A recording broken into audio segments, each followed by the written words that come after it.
Okay, started. Might affect better, future generations. We don't care about affect the yeah, we don't care about policy them. Ours is the best. Yeah, we're nice. This is okay. It's going. Whenever you're ready. Yeah. Okay, so Sammy, you ready? Yeah. Okay. The bell rings, and all the students are dismissed for lunch. Best friends Sally and Hannah walk to their usual table and begin talking about their plans for the week. All of a sudden, Sally bursts into tears. She begins complaining about the grade she got on her math test, how her parents grounded her for it, and how she didn't make the softball team this year. While Sally is complaining, Tommy and Steve walk over to the table. Tommy sees Sally and immediately rolls his eyes. "Just shut up already," he says. "I'm sick of hearing about how horrible your life is. Just get over it." Sally tells him that he will never understand, which makes him angry, and he begins yelling at her.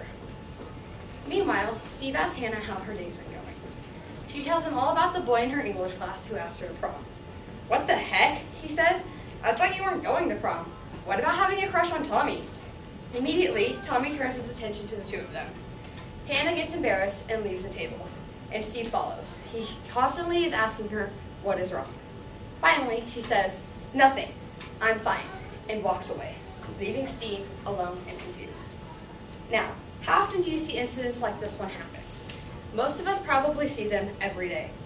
And believe it or not, sometimes we don't realize what is actually happening. Each person in this scenario was playing a control drama on someone else.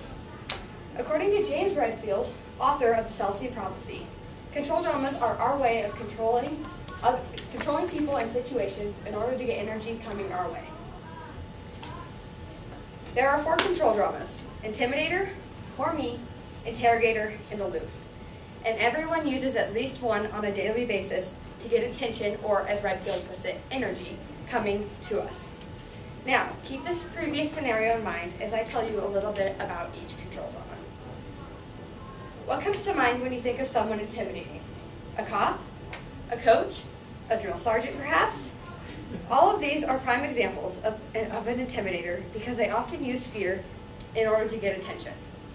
According to Yvonne Stein, a spiritual advisor and lecturer of many spiritual workshops, intimidators can induce fear in someone physically, verbally, or even by using gestures, facial expressions, and body language. Now, think back to the scenario I described to you. Now that you know what an intimidator is, it should become obvious that Tommy was the intimidator. When he saw Sally, he immediately became defensive and told her to shut up. This is an example of a very low intensity of intimidation. Intimidation can also hit a very high intensity, such as pushing, hitting, or screaming at somebody. When Tommy began intimidating Sally, she became even more upset and fell deeper into her own control drama, which is the poor me drama.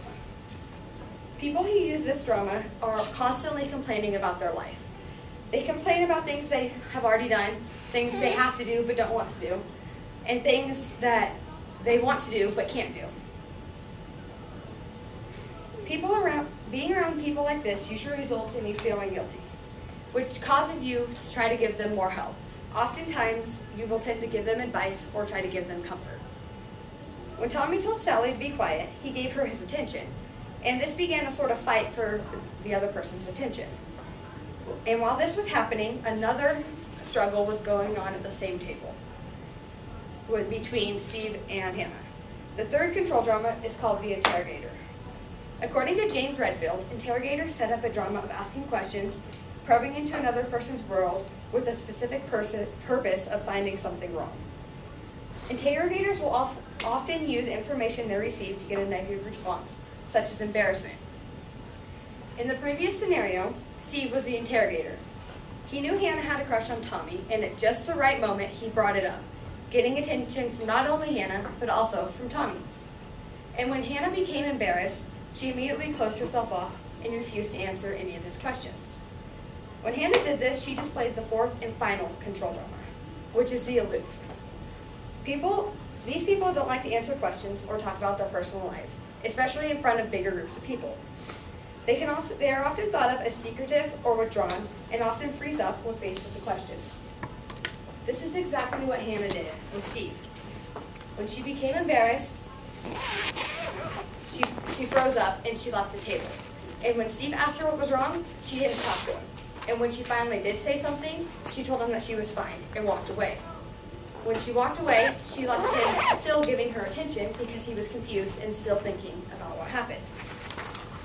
Now they have a better understanding of the 4 ways that people get attention, which are the intimidator, poor me, the interrogator, and the aloof. I'm going to leave you with a single question to think about. Which control drama do you use? Thank you.